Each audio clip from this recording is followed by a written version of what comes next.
Welcome back, my dear friends, to Let's Play The Legend of Zelda, Ocarina of Time. We have a lot of work to do today, and it's gonna involve some pretty fishy business, if you take my meaning. I mean, you kind of have to take it. You don't really have a choice here. I mean, I'm the guy holding the controller. You're just watching the video. You don't have a lot of control over what happens right here. That's not true. I guess you could hit the stop button or click one of the silly cat videos off to the side and watch that instead. Although now that I think about it, a lot of cats actually get up to some fishy business too.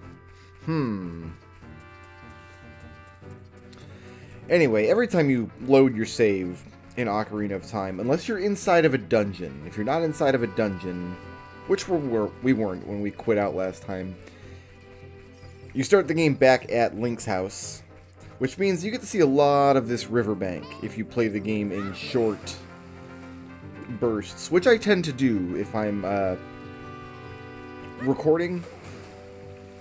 I learned many years ago that try to do recording sessions longer than maybe an hour, maybe 2 hours at the most. A very dangerous proposition. I've lost a lot of footage over the years because I've tried to record in big sessions. I had oh my god, I haven't thought of Wherein the Wanderer in many years now. There's a Let's Play I'll never get back to complete. I don't know, I did like 100 episodes of that. I feel like I've... I feel like I did what I was going to do in that game. But yeah, anyway, no, throw the bomb, please. Get rid of it. Thank you. Also, we need to... YRA here. Yeah, I remember recording a Wherein the Wanderer session, and playing for like it was something stupid. It was like 5 hours, and at the time I was using recording software called Camtasia, and Camtasia wasn't great, and it crashed, and I lost a 5-hour recording session. So let me tell you about the Fat Man over here. The Fat Man sells magic beans, and the idea is you plant magic beans in these little bean holes here, and they create platforms that you can use to fly around later in the game. It's kind of a cool little system. You know, you hunt down the little holes as Kid Link, and you come back as Adult Link. You can make use of them, and usually they lead to heart pieces. Sometimes they just lead to rupees or something. We're not going to be doing any of that on this run. Ain't nobody got time for messing around with beans and whatnot, because not only do you gotta do beans, but if you really want to get the hundo, if you want to get all the Skulltulas, what you can do is you can go into some of the secret areas and catch little bugs, and then put bugs in the holes, and then a Skulltula will pop out of the hole. So you gotta do a lot of work with those holes if you want to go get the hundo. Which, if you're into exploration challenges, is absolutely in the cards. I mean, I've done it a couple times. Like I said, I've done all the Skulltulas, all the heart pieces. Although, if you've seen the load screen at the beginning of each video, you see that, like, my first playthrough on this DS card is tantalizingly missing one heart. I have no idea which one, otherwise I would go back and complete it. So, it took us all night to get up the river, and we just got up here, and we want it to be night again. Also, passing the river, we passed the frogs. There are music-loving frogs. And if you play your ocarina for them, they give you bunches and bunches of rupees. Every time you play a new song, like you can start out playing like Zelda's Lullaby, they'll give you some rupees. Then you play Sorry, a song, they give you some more rupees, etc., etc. And the way that the Fat Man works, the first time he sells you a magic bean, there's a finite number of magic beans in the universe. He sells it for like 10 rupees or whatever. The second one costs 20. The third one costs 30, and so on and so forth, until, if you really want to plant every bean in the game, you're talking an investment of hundreds of rupees. Easily hundreds. So, just be aware of that. But you can use those frogs to make that go a little better for you. You can use those, like, if I'm going for the hundo, I'll spend a lot of time in Zora's River because I'm going to have to do the, buy as many beans as I can, go up and play Song for Frogs, as many as I can, spend all those rupees on more beans, etc. So it's actually a lot of work to take care of the Magic Bean side quest, because you're planting beans and you're putting bugs in holes, and it's a lot of work. There's a lot to it. If you like the exploration challenges, it's pretty good stuff. It's not, I don't know, I would call it tedious. It's not the kind of thing that I want to do in a YouTube video. Definitely not necessary to complete the game. Absolutely not necessary to complete the game. You can find, I mean, let's see, the Skulltula thing, I think we're talking maybe a total of 4, maybe only like 3 hearts worth of pieces, if you add up all the ones you get from the, from planting seeds, or planting beans rather, plus all the one you get from turning in Skulltulas. You're probably only missing out, maybe not even fully 3 hearts. Oh, King Zora's daughter has gone missing. So we're going to get a very important item from completing this little minigame here. We're going to get the Silver Scale, which will let us dive a few meters deeper than we could before. It has 1 use in the game. I guess 2 uses, but asterisk, because the 2 uses are really just 1 use stretched across 2 halves. I'll show you what I mean in a second here. I'll show you how that goes. Right here, though, I gotta be careful, because when you light a Deku stick like this, the Deku stick will burn out eventually. And I don't have a lot of these. Okay, we're good. And actually, you might be able to buy them here. Maybe I could check. Maybe I could check and see. There is a way to increase the number of Deku sticks that you can carry, and Deku seeds as well. But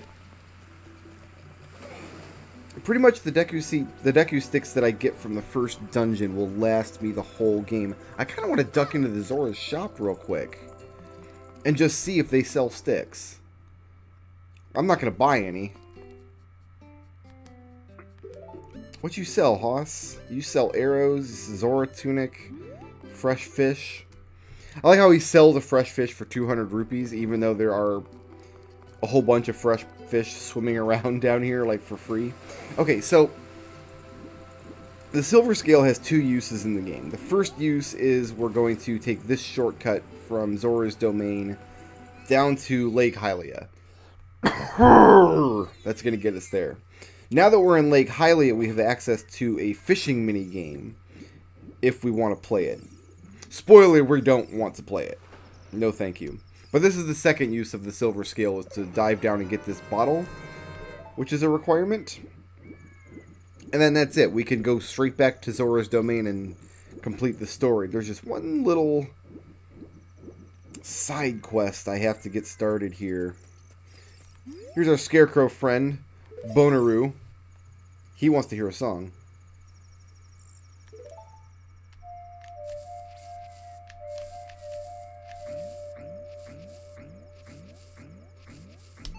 So we just played him Arlurarlurlarl. So here's the deal. The Scarecrow song doesn't really count as a song for purposes of the game, but it still has a function later on. The fishing minigame, we could go get a piece of heart from there. I just don't like the fishing minigame that much. And then later you can get the golden scale, which allows you to dive even deeper, but the golden scale is a 100% useless item in this game. It's not required for any kind of side quest. There's never a reason to use it or get it unless you like that fishing mini game, which, as I've stated, I does not. We need to go tell Big Papa Zora up here that we know where his baby girl is, because we found a message in a bottle. Yeah. I almost just apologized for the spontaneous 90s reference, but that was an 80s song, so I don't even know what decade I'm in. So the next 3 hours of our life is going to be watching Big Papa Zora very, very, very slowly squidge his way.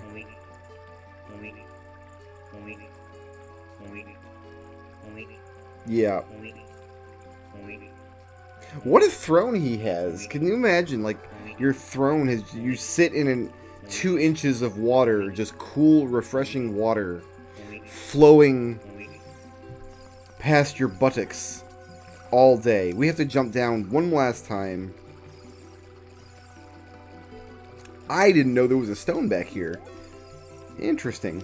So, the purpose of those stones, you can hit them with your sword to find out what time of day it is, but time of day doesn't matter because you can change the time of day whenever you want.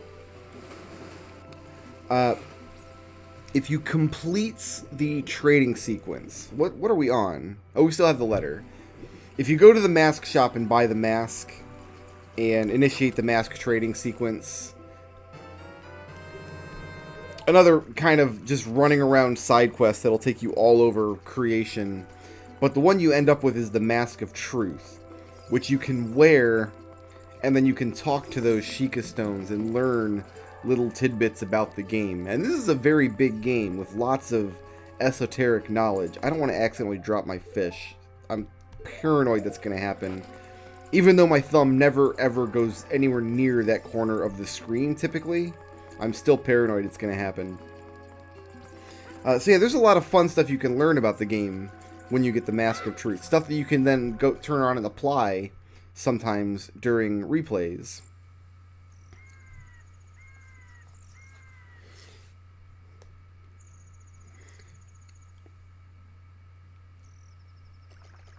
But we're not going to do the mask sequence either. It's just a lot of running around, which I'm really not interested in doing for this playthrough. I did the hundo. I think I did most of a hundo on stream. I don't know that we did an actual hundo, but we did complete the masks. We did complete everything else. It's really hard for me to keep everything in this game in my head at once. Oh, here's a brown rock. The gray rock won't blow up, but half of this mountain will for some reason.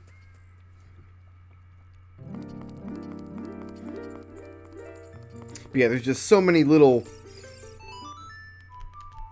nooks and crannies and tidbits and things to keep in mind. Like if you're not working with like a checklist, it's hard to know. And that's I think the state that I got my first save file on this card into is, I think all it's missing is a couple of pieces of heart and maybe some of the carry upgrades. Like I think I checked it earlier today and it still had the first bomb bag. Because there's 2 levels of upgrades for each of your carry items. For bombs, for Deku seeds, for sticks, for arrows once we get the bow later in the game.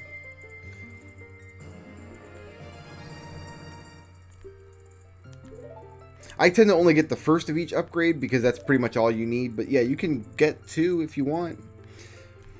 Ferraris Wind is a teleport spell that I don't use except in, I think, 2 cases. Basically what it is you cast the spell once to stick a pin somewhere in the world. It works in dungeons too, which is nice. Or maybe it only works in dungeons. It's possible that it only works in dungeons. But then when you cast it a second time, I see you up there, Skulltula. I can't collect you because you're too high on the wall, but I see you up there. Maybe we'll get you on our way out of this fish belly.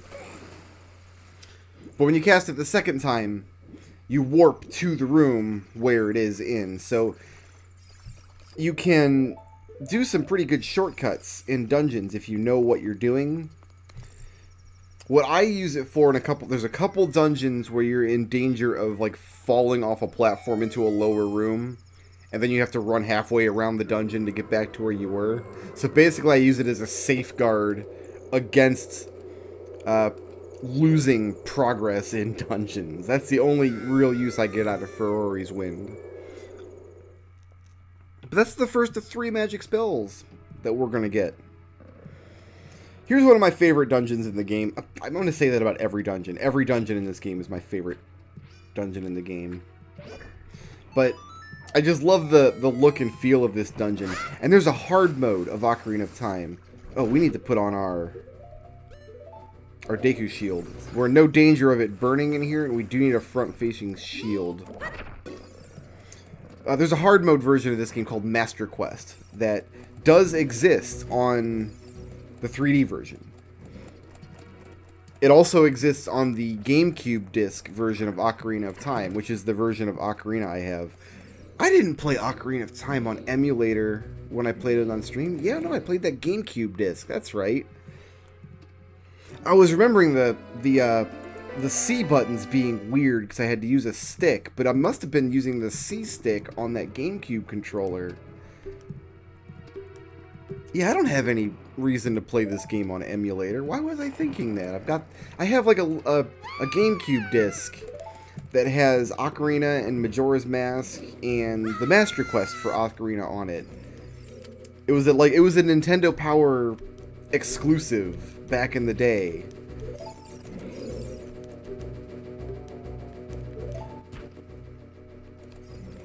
Princess Ruto is adorable, but also kind of insufferable.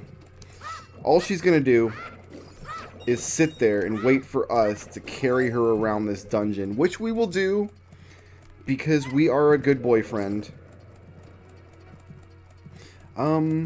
Which room is this? Okay, I always get this dungeon kind of turned around because there's so much.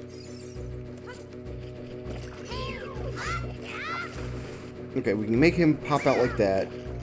We just want to make sure that we don't get bit in the butt here when we go to drag Princess Ruto through this area. Essentially, we have to clear the path for her because otherwise she's worthless. But she's kind of like if you've played the PlayStation 2 game Ico. It's an escort mission kind of dungeon, which I guess is interesting, but I can't. Oh, I've got to raise the water level here in order to climb this wall. No problem, no problem. First things first, though.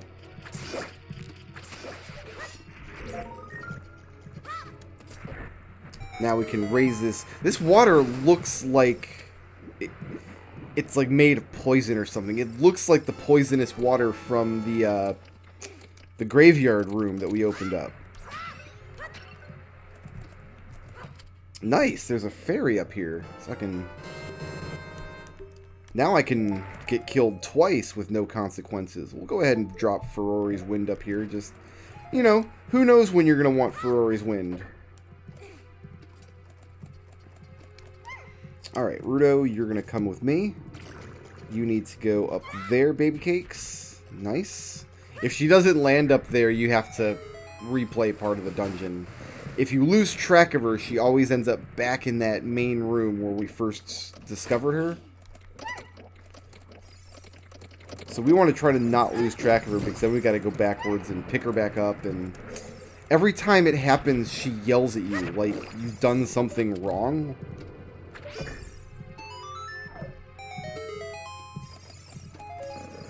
Come here. If I actually had planned a route out through each dungeon, I'd be able to do...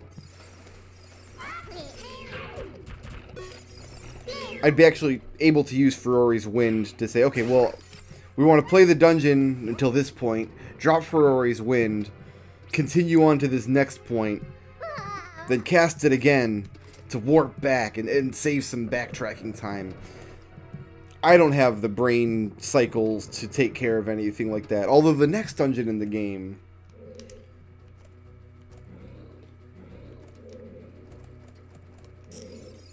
I wanted to go up. I wanted to jump off of this platform up there, and I didn't. The next dungeon in the game is the Forest Temple. That's not true. That's not going to be the next dungeon we're going to play. Let me rephrase that. Like, the next major dungeon that the game wants you to do is the Forest Temple. We're going to go a little bit out of order, though. And that dungeon, the way it's structured, I can really see getting a lot of use out of Ferraris Wind if you know what you're doing. Excuse you? I mean, there's nothing I can do about this. Let's just not get hit by it again. I don't have the proper weapon to fight that man yet. We will, though. We will very shortly here. As soon as we hit this switch. Gorgeous. Navi's like, you can't hit this switch all by yourself. You need Ruto's big old butt. So for some reason, doing a jump slash on these shark creatures always seems to get... You have to wait for them to come out of the weird, fleshy musculature floor of Jabu Jabu's belly before you can fire on them. For some reason, if you don't feel like waiting them out, you can do that jump slash, and that seems to work all the time.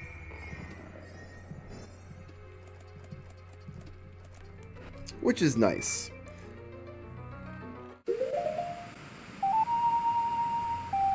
Shoutouts to Kefka Floyd for sponsoring this video, and to everybody who helps make my channel possible by supporting me on Patreon.